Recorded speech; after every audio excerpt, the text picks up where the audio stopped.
श्रीराम जय जय राम।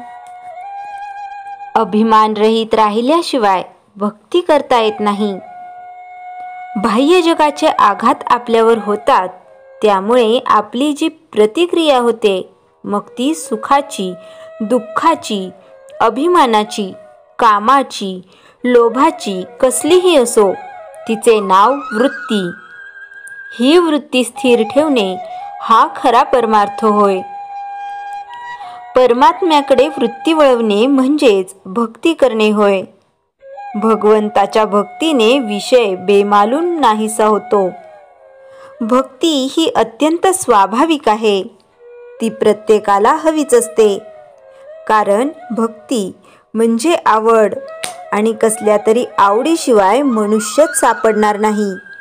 मात्र अभिमान रहित राहिल्याशिवाय भक्ती करता येणार नाही, आणि भक्तीविणे भगवंत नाहीच प्राप्त होणार।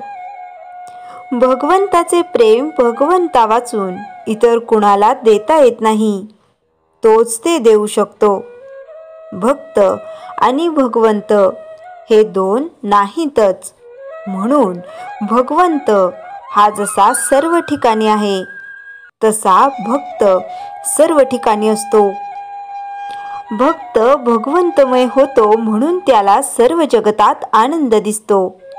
मी नाही आणि तू म्हणजे भगवंत आहेस, किंवा मी तोच म्हणजे भगवंत आहेस असे जाणणे आणि तसेच कृतीत घडणे, हेच परमार्थाच्या तत्वज्ञानाचे सार आहे। आणि हे साधायला भगवंताचे अनुसंधान हेच मुख्य साधन आहे। आज आपल्याला भगवंत पाहायचा असेल तर त्याला एकच उपाय आहे, भगवंताच्या नामात राहावे। नामाशिवाय दुसरा मार्ग नाही।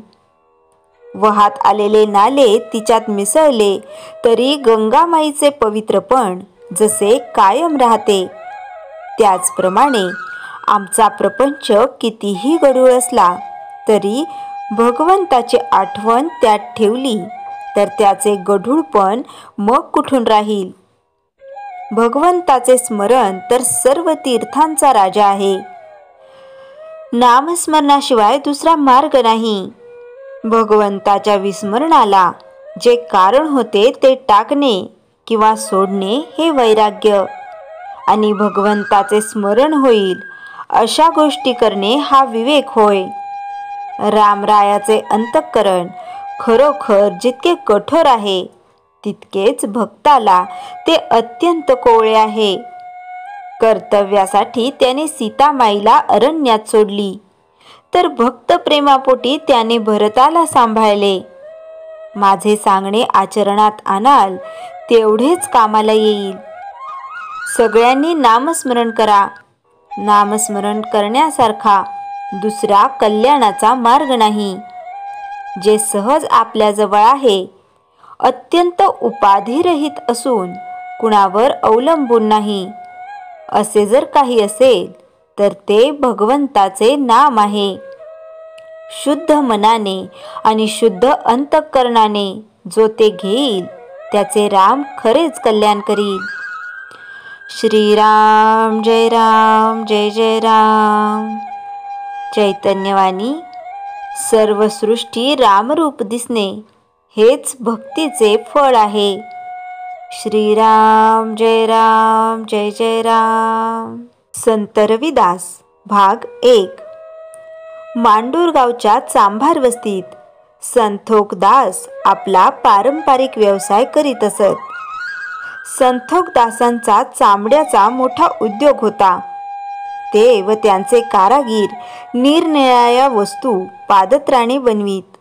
वाघ, हरिण, सिंह, अस्वल, चित्ता, ससे, साप, बरशिंगे, मोर, हंस यांचे कातडे रंगवून आकार देऊन त्यात मसाला भरत। हे सर्व प्राणी अक्षरशः जिवंत भासत। संथोखदास कलाकौशल्यात वाकबदार व हरहुन्नरी होते। ते स्वभावाने अत्यंत सात्विक, धार्मिक स्वभावाचे होते। समाजातील कोणाच्या अडीअडचणीत सुखदुःखात धावून जात, साधू संतांची सेवा करीत, दीनदुबळ्यांना मदत करीत. ही देण त्यांना त्यांचे वडील काळूजीरामपासून मिळाली होती. सदाचारी वृत्ती, वागणं साधू संतासारखं, हेच गुण मुलगा संतोखदासच्या अंगी उतरले होते. सचोटीने काम करत असल्यामुळे त्यांची गणना सधन कुटुंबात होत होती. त्यांच्या या परोपकारी वृत्तीमुळे सर्वीकडे दोघाही बापलेकांना मान होता. संतोखदासांना घरीदारी, सुख, संपत्ती, पद, प्रतिष्ठा होती, पण त्यांना मूलबाळ नसल्यामुळे वडील, ते स्वतः व पत्नी कसलादेवी दुःखी होते. मूल व्हावे म्हणून संतोखदासांनी व कसलाबाईंनी नवस केले. देवाकडे धाव घेतली, साकडे घातले, पण त्यांचे दुःख काही निवारण होत नव्हते. त्यांचे मांडूर गावात मन लागेना. ते सिरगोवर्धनपूरला राहायला आले व येथे आपला पूर्वीचा व्यवसाय सुरू केला. एकदा ते कामानिमित्त बाहेरगावी निघाले. वाटेतील एका तपोभूमीत एक योगी ध्यानस्थ बसलेला दिसला. भाविक संतोखदास योग्याच्या समोर हात जोडून त्यांची समाधी उतरण्याची प्रतीक्षा करत होते. योग्याची समाधी उतरली तोच त्यांना संतोखदास हात जोडून उभे दिसले. ते योगी ज्ञानी असून रिद्धिसिद्धी प्राप्त केली होती. दुसऱ्याच्या मनातील भावना जाणून घेण्याइतपत त्यांची मजल गेली होती. ते म्हणाले, बोल, निसंकोच सांग, तुला कशाचे दुःख आहे? महाराज, आम्हाला मूल बाळ नाही. आमच्या मृत्यूनंतर मोक्षही मिळणार नाही. आपली कृपा व्हावी अशी चरणी प्रार्थना आहे. मुनी म्हणाले, तू दुःखी होऊ नकोस. लवकरच तुझ्या घरी एक महान संत जन्माला येणार आहे. तो तुझ्या घराण्याचं, कुळाचं नाव उज्ज्वल करेल. ती शुभवाणी ऐकून संतोखदास आनंदाने घराकडे निघाले. घरी आल्यावर ही आनंद वार्ता पत्नी कसलाबाईंना सांगितली. तिलाही अतिशय आनंद झाला. संतोखदास सारनाथ बौद्ध मंदिरात गेले होते. तेथे त्यांची गाठ एका भिक्षुकी पडली. तो भुकेने कासावीस झाला होता. त्याला वाटायचे आपल्याला कोणीतरी खिरीचे जेवण घालावे. त्याने आपली इच्छा संतोखदास जवळ प्रकट केली. संतोखदासने त्यांची इच्छा पूर्ण करायची ठरवले. दुसऱ्या दिवशी दोघेही पतिपत्नी खिरीचे जेवण त्या भिकूला घातले. तृप्त होऊन भिकूने आशीर्वाद देत म्हणाला, तुम्ही मला संतुष्ट केले. तुला काय मागायचे ते माग. संतोखदास म्हणाले, भंते, आपल्या आशीर्वादाने आमच्याजवळ सर्व काही आहे, फक्त अपत्यच नाही. आम्हाला अपत्य सुख मिळेल असा आशीर्वाद द्या. तथास्तु. लवकरच तुमच्या घरी असा मुलगा जन्माला येईल की तो तुमच्या कुळाचा उद्धार करेल. दोघे पतिपत्नी प्रसन्न चित्ताने घरी आले. मुनीचा आणि भिक्खूचा आशीर्वाद फळाला आला. कळसाबाईला दिवस गेले. योग्य वेळी 1660 विक्रम संवत माघ पौर्णिमेला संतोखदासांच्या घरी एक तेजस्वी बालकाचा जन्म झाला. बालकाच्या शरीरावर प्रकाशाभा पसरली होती. आशीर्वाद दिलेल्या भिक्खूचे नाव रेवतप्रज्ञ होते. त्यांची आठवण म्हणून बालकाचे नाव रैवतदास म्हणजे रविदास, रैदास ठेवण्यात आले. रविदासांच्या जन्माच्या 2000 वर्षांपूर्वी याच दिवशी भगवान महानिर्वाण झाले होते.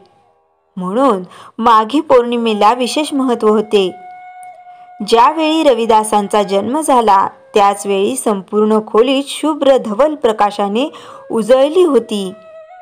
प्रसूती करणारी सुईण डोळ्यांनी अंध होती. तिला त्या प्रकाशाने दृष्टी आली.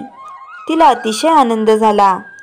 ती रविदासांच्या आईवडिलांना आशीर्वाद देत म्हणाली, हे मूल नक्कीच घराण्याला नाव लौकिक मिळवून देईल. जगाला प्रकाशाचा मार्ग दाखवेल. सूर्यासारखा चमकेल. याचे नाव रविदास ठेवा. रवी म्हणजे सूर्य, प्रकाशाचा उद्गाता. सूर्य जसा अंधकार दूर करून प्रकाश देतो, तसा हा संपूर्ण जगाला, मानवाला प्रकाशाचा मार्ग दाखवेल. बाळ सर्व गुणसंपन्न, तेजस्वी होता आणि एक अक्रीतच घडले. तो भुकेने अकांत करीत होता, पण आईचे स्तनपान करीत नव्हता.